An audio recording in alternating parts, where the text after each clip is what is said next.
अपना हस्बैंड किसी अपनी वाइफ को किसी और के साथ नहीं देख सकता। वो चीज़ एक्सेप्ट नहीं करी थी। पूरी दुनिया को वो दर्द दिखता है, पर मुझे क्यों नहीं एहसास होता उस दर्द का, कि लोगों को लग रहा है कि अनफेयर हुआ मेरे साथ। वोटिंग की वजह से नहीं आई हूँ, जिनसे मुझे उम्मीद नहीं थी उन्होंने मुझे नॉमिनेट किया था इसमें। बिग बॉस के एक ऐसे कंटेस्टेंट से आपकी मुलाकात करवाने जा रहे हैं जिनकी लाइफ काफी कंट्रोवर्शियल रही है, और दूसरा उन्होंने डिसीजन लिया बिग बॉस जैसे कंट्रोवर्शियल शो में जाने का, और बहुत ही कम समय में बिग बॉस के घर से बाहर आ गई है। हालांकि फैंस का प्यार बेशुमार मिला, लेकिन फिर भी एक ही हफ्ते में जो है सीजन के पहले ही हफ्ते में बाहर आई है। तो आपसे मुलाकात करवाते हैं पायल की। Welcome to the channel. Thank you so much. Payal, बहुत छोटा सफर रहा, लेकिन अगर हम सोशल मीडिया के थ्रू देखें तो प्यार आपको जो है फैंस का काफी मिला।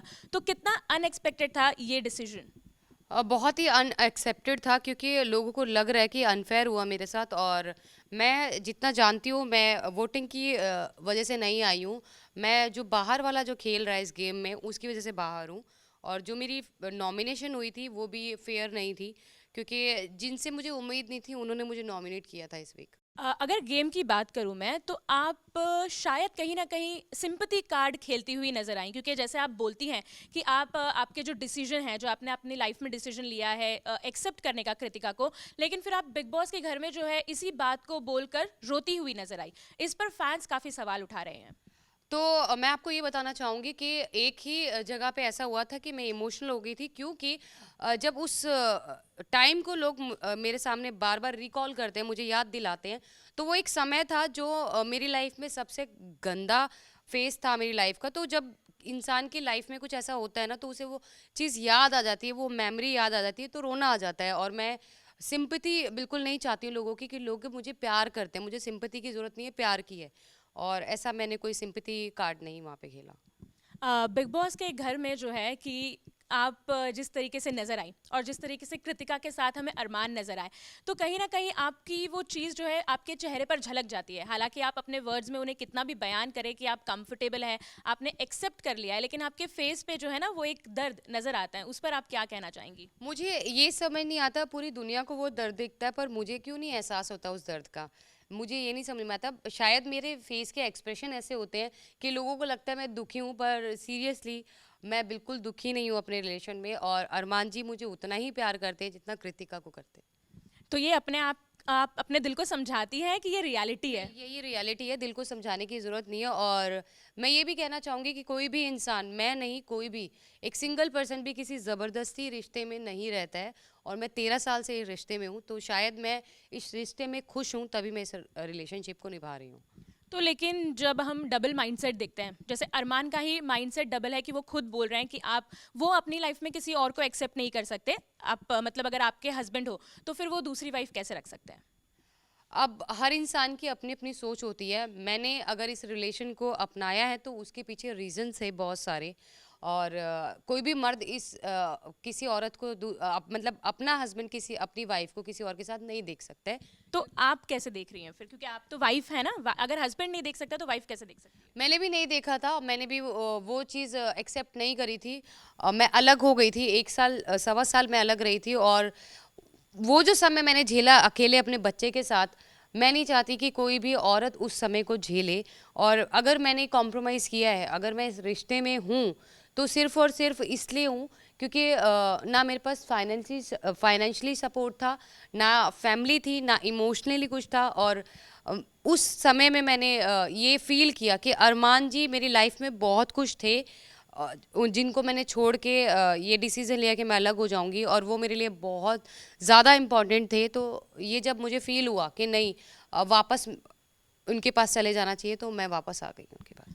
तो फाइनेंशियल रीज़न और इमोशनल, ये दो ही रीज़न है अरमान के पास वापस लौटने के, क्योंकि अगर आपके लाइफ में धोखा होता है तो ये सारी चीज़ें भी पीछे रह जाती हैं। आप इंडिपेंडेंटली भी अपने आप को सर्वाइव कर सकती हैं, अपने बच्चे के साथ सर्वाइव कर सकती हैं। अभी जैसे मैंने बोला कि अरमान जी मेरे लिए जो थे, वो मुझे फ़ील हुआ उस 1.5 साल में कि वो इंसान मेरे लिए सबसे ज़्यादा ज़रूरी है। वो मुझसे बहुत प्यार करता था, फाइनेंशियली, इमोशनली और फैमिली सपोर्ट के साथ साथ वो भी बहुत ज़रूरी थे मेरी लाइफ में। जब मुझे लगा कि नहीं, मैंने उन्हें छोड़ दिया, मैंने उनकी कमी मुझे महसूस हुई, क्योंकि हर एक जगह उन्होंने मुझे संभाला है, प्यार किया है। इसीलिए जो है रिश्ता, वो आज वो सब चीज़ें याद करके मैं साथ में हूँ।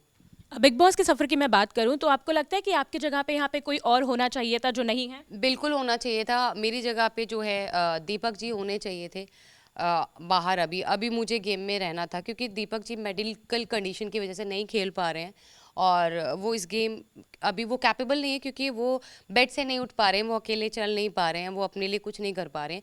तो मुझे ऐसा लग रहा था कि मुझे इस गेम में रहना चाहिए था और दीपक जी को बाहर आना चाहिए था। वोटिंग भी उनको बहुत ज़्यादा कम हुई थी। आपके बाहर आने के पीछे एक तो आप बोल रही हैं कि बाहर वाला है, और जिनसे आपको उम्मीद नहीं थी, जिन्होंने आपको नॉमिनेट किया, वो कौन है जिनको आप मतलब अब बिग बॉस के घर में खेलता हुआ नहीं देखना चाहेंगी? दीपक जी, जिनके बारे में मैंने बोला, उन्होंने मुझे नॉमिनेट किया था। साथ में नेज़ी था, पर नेज़ी का जो रीज़न जो उन्होंने मुझे दिया कि मैंने आपको नॉमिनेट क्यों किया, कि मुझे अरमान जी और आप में से एक को नॉमिनेट करना था, तो मैंने आपको किया। बुरा लगा बहुत ज़्यादा, क्योंकि नेज़ी के लिए मैंने वहाँ बहुत कुछ किया था। उसको क्योंकि घर में सबसे ज़्यादा भूख नेज़ी को लगती थी, तो जब भी मुझे लगता था कि वो भूखा है, तो मैं उसे कुछ ना कुछ खिलाती पिलाती रहती थी।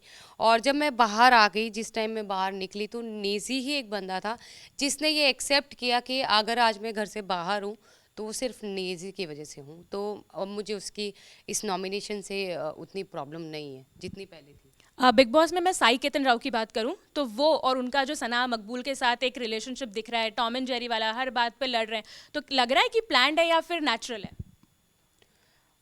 मेरे हिसाब से बिग बॉस में कुछ भी प्लान नहीं होता, ये सब नेचुरल होता है। ये जब तक हम बिग बॉस में नहीं गए थे तो हमें लगता था ये स्क्रिप्ट मिलती है, सब लोग स्क्रिप्ट के साथ वहाँ पे करते हैं, पर नहीं, ऐसा कुछ नहीं है, प्लान कुछ नहीं है।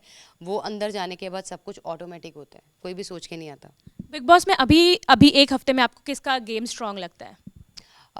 बिग बॉस में अभी जो क्योंकि शिवानी जो खेल रही है, अपनी पर्सनालिटी छुपा के कुछ फेक खेल रही है, तो वो अच्छा गेम खेल रही है, लोग पसंद कर रहे हैं उसे। पर उसकी लैंग्वेज की वजह से वो एरर आ रहा है कि नहीं, हमारी लैंग्वेज ऐसी है, तो वो अपनी लैंग्वेज को थोड़ा सॉफ्टली करे। दूसरा, अरमान जी का भी गेम मुझे स्ट्रांग लग रहा है, वो बहुत अच्छा खेल रहे हैं। बुरे के साथ बुरा, अच्छे के साथ अच्छा कर रहे हैं। रणबीर जी भी बहुत अच्छा खेल रहे हैं, जो उनको गलत लगता है उसके लिए बोलते हैं। 3 लोग मुझे लग रहे हैं। अच्छा, मैं आपको एक एक वर्ड दूंगी हर कंटेस्टेंट के लिए, या फिर मैं वर्ड दूंगी आपको कंटेस्टेंट्स के नाम बताने कि आपको कौन लगता है।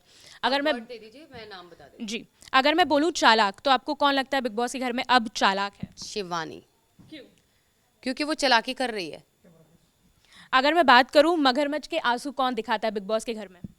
मगरमच्छ के आंसू आंसू जो है वो शिवानी दिखाती है। वो हमेशा रोती रहती है, कुछ भी बात, कोई भी कुछ भी कर दे वो रोने लग जाती है। अगर एड़ा बन के पेड़ा खाने की बात करूँ तो वो कौन है बिग वो बॉस भी के? शिवानी है, क्योंकि वो जैसे कि मैंने बताया बहुत चालाक, बहुत दिमाग से खेल रही है, और अभी किसी ने दिमाग चलाना शुरू ही नहीं किया गेम में। अगर बिग बॉस का मैं गेमर बोलूँ कि जो अपने दिमाग से चला रहा है, गेमर तो इसमें सारे प्लेयर्स ही हैं। बिग बॉस का किंग और क्वीन किसको देंगे आप टैग?